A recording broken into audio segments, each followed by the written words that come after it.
It's time for Wretched Radio with Todd Friel. Not one, not two, but three disturbing scientific stories. This is Wretched Radio. Story number one. Just when I thought maybe, just maybe, somebody cared, I get bombarded with the story about the blow dryers in public restrooms. Thank you. From this germaphobe, I say thank you. Not only can I no longer use a blow dryer, I don't even know that I can walk into a men's room anymore. Are there still men's rooms? Maybe that's not going to be an issue, but the point is, apparently, blow dryers aren't sanitary. You can Google it if you'd like to. I'd like to thank everybody who sent me that story, knowing full well that I use Germ-X probably twice an hour. I'm just saying. Thanks a lot. Scientific story number two, which frankly isn't scientific, but these days everything gets put underneath the umbrella of science, and it shouldn't. I think we need to remind our empirical friends, our secular humanist friends, that science has some criteria. I cannot call myself a scientist, or I cannot say to you that this pen will last for 4,812 minutes without doing some actual science. What is science? I can observe it. I can test it. It's repeatable. It's verifiable. And if I can't accomplish those criteria, then it's not science. And I'm bringing some sort of bias to the formula, which, well, frankly, we all do. But true science, it is testable, observable, verifiable, and repeatable.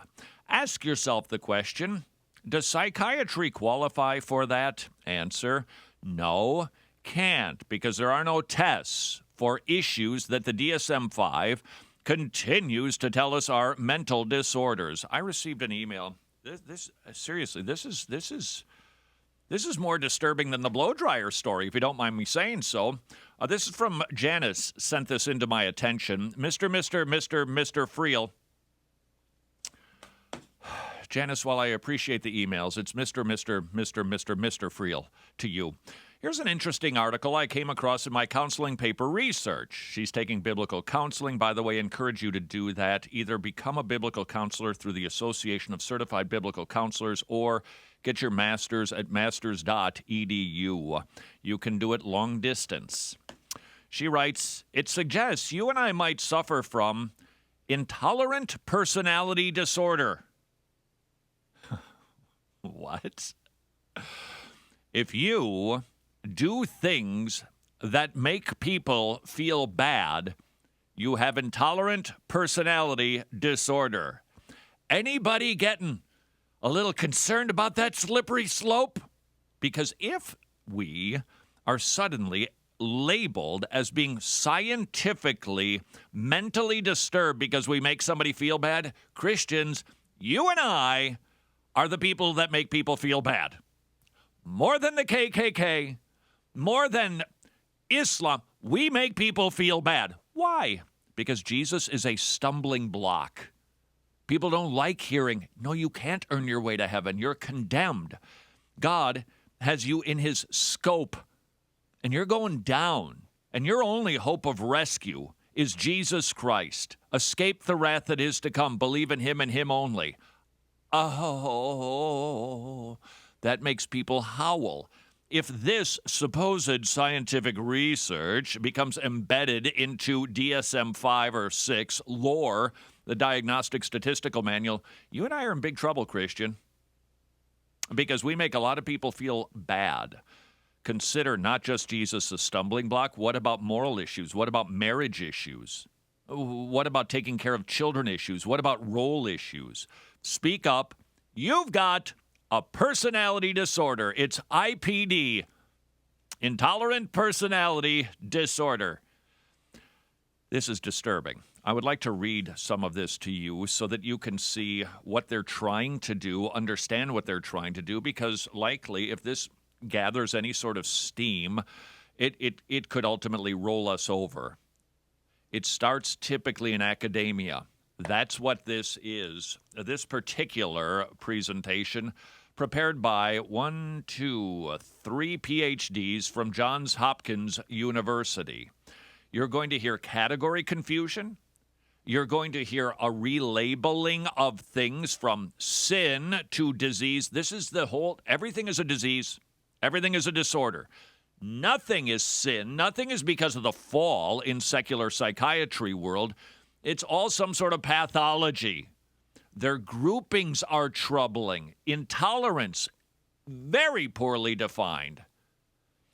And we need to be aware of how to deal with some of these things because they're not 100% wrong. This might come across as a little bit shocking. But in a sense, if I hold to an attitude that makes somebody feel bad, and if that is a sinful thing, well, it comes from my broken brain. That's where or if it's received in that way, it's because of a broken brain. I've said this before, and it's not to be glib or to be cute or to downplay anybody who's struggling with somebody with special needs. But the reality is we all have a mental illness because of the fall. The theological term is the noetic effect of the fall. Our brains don't work right. So in that sense, yes, they're right. But because of their category confusion, they throw in beliefs as a disorder. They say that it's a mental problem because you're making somebody feel bad. So that belief you're holding on to is outside of the range of norm. And what is the range of norm? If it doesn't make somebody feel bad, it's fine. If it does make somebody feel bad, it's not. Let me read this to you. Prepare to be shocked. Racism, sexism, and homophobia do not fit into any current diagnostic category. The authors, the 3 aforementioned PhDs from Johns Hopkins, propose that those who engage in such behaviors display a form of psychopathology deserving of its own category. What? And this is where definitions are important. Is racism a sin? Yes. It is an effect of the fall? Yes. Is it a disease? I wouldn't put it that way. Even though we've got diseased brains, if you will, I still would categorize it the way the Bible does, not as a mental disorder, but as a sin disorder because of the fall. But sexism, so roles of men and women, that's a psychopathology. And homophobia, see, here's the problem with the definition. If you're attacking somebody who's gay simply because they're gay, well, that would be called a crime. I'm not sure I would call it a sin. I guess I wouldn't even have a problem if somebody is hating by calling that a symptom of a broken brain. But to call it a pathology as if it either needs psychotherapy or it needs medication or you need to be deemed like somebody who has a social personality disorder, you perhaps need to be locked up so you can't make anybody feel bad. Whew. I read this and it kind of gave me the chills. The common denominator seems to be intolerance.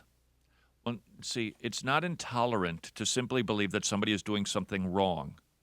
And even if you want to be intolerant, that isn't necessarily a bad thing.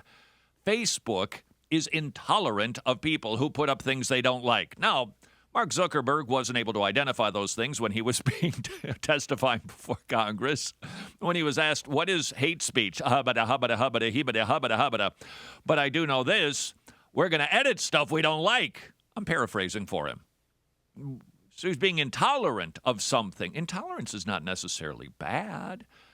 But they believe, the scientists believe, that we all come from the stem of our homophobia, racism, sexism problem is intolerance problem.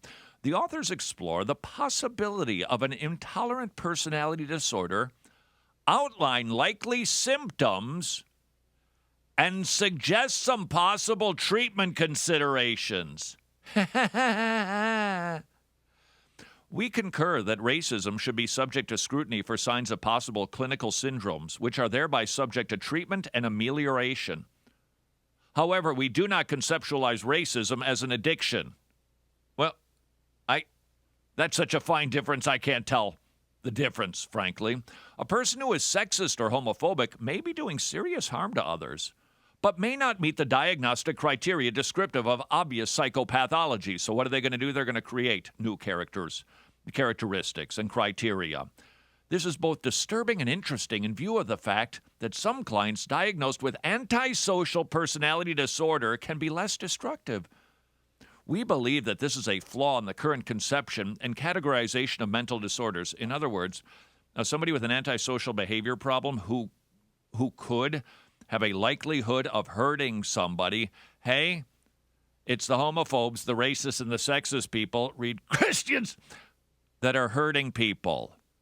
And these other people are not. So we've got category confusion. So now people who cause or are guilty of supposed homophobia, racism, or sexism, they are now worse than people with an antisocial personality disorder. Welcome to the 21st century America, Christian. This is Wretched Radio. Shout out to our gospel partners. It is your ongoing monthly support that allows us to do Wretched Radio every single day and provide the broadcast, the entire program, for free to anybody on iTunes, Android, or at our website. Thank you for being a gospel partner. If you enjoy or benefit from Wretched Radio, would you please consider joining those partners so that we can continue to preach the gospel? Simply visit wretched.org.